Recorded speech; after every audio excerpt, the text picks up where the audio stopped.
Got what I talked about, a hawkish cut, and I want to start off with the dollar because yesterday turned out to be a stop hunt where the lows were taken out. The July lows were 96.37, and yesterday was 96.21. And then we had a nice reversal based on the hawkish cut and not 50% and not 50 basis points, and also not talking about an aggressive easing um, program here. So he sounded very balanced. So you have this dollar rally, and I'm not sure where we're at on the weekly. Yeah, looks like we're putting in a dollar low. That was it yesterday. So the yen actually, I was looking for 145 in the yen, and we're getting a reversal week there as well. Went to 550. So I'm going to have to finesse entries. I'm looking for 52. So this is just the first wave out, and same thing here in the Dixie. Um, Multi-eliticians want the dollar to take out 98 to confirm that this is a bottom. I don't see anything I want to fade. I'm a little tempted in Canada. It doesn't look as good as the dollar, does it? And definitely doesn't look as good as the yen. The yen has been the champion. That was a champion move. It usually is. For a long time, I was talking about a high at 66.80 in Aussie. We got up to the high was 67.07. This looks like this could have completed as well. We'll see. I'm not short, so missed it yesterday. I was busy with Uber, and the other day I shorted silver. Gosh, it was a great short at 42.70, and took 30-50 cents out of a $1.20 move, and it still looks negative. And what looks worse right now is gold. Gold, if you look at a daily, I think we're sitting on a real important moving average here on the daily. Let's see. Yeah, we're getting ready to take out the 9 day, and you might even have a little reversal week in gold. Almost. Okay. So this candle, let's see, this candle's diverging.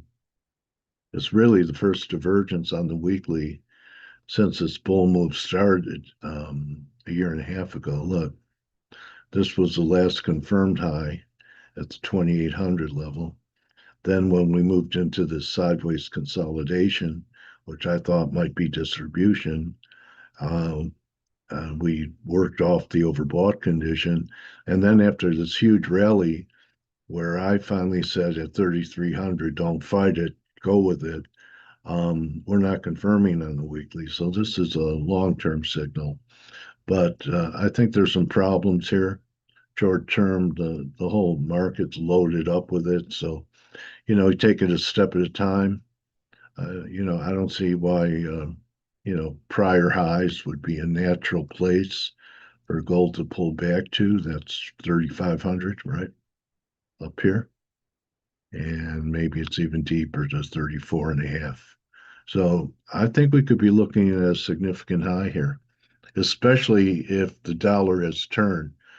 This one was called right on the button. I said use the Fed cut as a buy the rumor, sell the fact in treasuries, and the 4% was going to hold, that we might get a three drive, which is what we got. A little stop hunt here as well, but one, two, three, and here we go with rates. This could be a huge move, especially if the bigger triangle turns out to be correct. So there's two triangles. Gregor Horvat gave me this triangle. I had this triangle. So if we're turning and we're getting a reversal week here, uh, we're headed higher in rates, just no matter what the Fed is saying. So is it going to be like this? This was the last easing cycle. That's why I think we could see 152 in the yen. So take a look at what's happening here. Um, in TLT as well, we had a three drive to a top formation on the intraday look, weekly reversal to the downside. You know, if and this was a big call. I said, sell the treasuries on the pop and look at this. If we negate the breakout, 88 and a half, we have big problems with the bond market if that's the case. So gold and silver negative. I did want to talk about a trade that it's a teachable moment. It's up a little bit today, but check out Uber yesterday. So what's interesting about this chart is, I first started getting bearish back here and here. And what you have here, first of all, is this is drive one, this is drive two, and this is drive three. But you have a fractal of 1, 2, 3 on the third. But the interesting part of it is when you're looking for a three drive, which this was, look at where the RSI was. This was new all-time highs, new highs for the move, and took out this high. So when you're trading a three drive to a top, you don't just trade it. Well, I do. But for those of you at home, what's your trigger? You have to wait for a candle in the opposite direction, the red candle, depending upon the time frame. This is a daily, so your sell was on the close Monday. And that was really your first sell after breaking out to new highs, was this candle. So technically, it got you in the trade before the bad news broke about Waymo and Lyft getting together, some regulatory problems.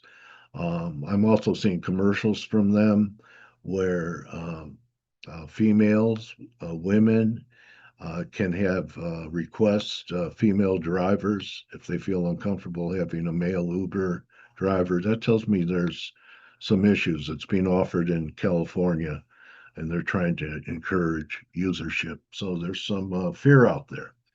No, anyway, I think the top is in. I'd love to see another rally, but I don't think we'll rally to new highs. Maybe this is it. But I have a lot of confluence here at the $80 range. I just wanted to show that. And gosh, I've covered so much. I was wrong about Bitcoin. Looks okay. Thought it was going to stall. Didn't stall. And we'll see. We'll see about the dollar. It's definitely gaining ground. Huge, huge, huge. See, that's what bothered me. Remember, I said it bothers me. Everyone wants to buy it at 95. And when everyone is looking for one number, it either never gets there or when it gets there, it's inconsequential, melts through it like a hot knife in butter. Anyway, we did a pretty good job taking in shorts from last week in Canada, getting out before this bounce. We had some nice silver trades from near the high of the move. And I think that if you're patient, especially in gold, you're going to have your buying opportunities. So this was my contrarian call. And then we'll see what happens with Uber. And gosh, maybe we're going to get that 98 call, that 98 move. I think that's going to take out a moving average. It's a pretty strong 2-day move. Now, the market's bearish, and everyone thought that the dollar was going to, they're still talking collapse today. They're going, oh, dollar was up for a day. This is a major squeeze coming on positioning. Especially a friend of mine said that the positioning in euro was really one-sided, too heavily weighted on the bullish side in the euro. So they're getting shaken out as well today. So good hunting. 1 day left on the week. I think we have a turning point. We've got our turning point. It's not too late. I wouldn't chase this. You have to finesse a rally, but we get this close at 98. 102 is very viable. You know, we're going up here. Oh, look at that. What a coincidence. The 200-day. So when you look at it in this perspective, there's plenty left. I think I have enough confidence I'll be able to finesse long positions on here. Um, yeah, so Aussie, that's it. I think you're getting a reversal week in the dollar. And Mr. Market is so mean that he shook out the last of the dollar bulls at 96.17 under this low because they had their stop right under this low. And now the market is 100 points above it. Remember, don't just count your pips, count your blessings. Oh, did I show you what the S&P held yesterday? It's fading pretty good here. Check this out. Look at this. Held the throwover line to the tick when they sold it off.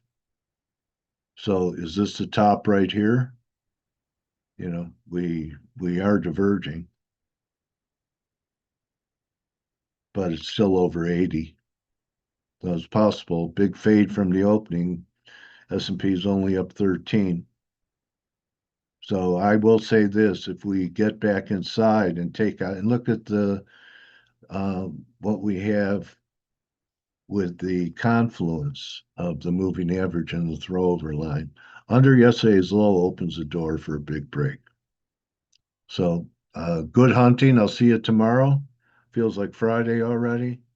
Getting a little bounce in USO. You know, not doing anything great on the upside. It's holding mid-range. Same with nat gas, trying to pull back after challenging this high. Maybe we're going to have another pullback in nat gas. Maybe this is just an ABC. Um, I'll hold it. We could still pull back to 280. You should have, through all this move, if you bought the futures, you had plenty of time for partials. We'll see. And the big story is look at bonds. Okay. That's a big story. And that you were forewarned on to if you're long bonds or even look to fade the news of the quarter point cut. So I know I rambled a little bit. Any comments? Let me know. Any markets I didn't cover, let me know.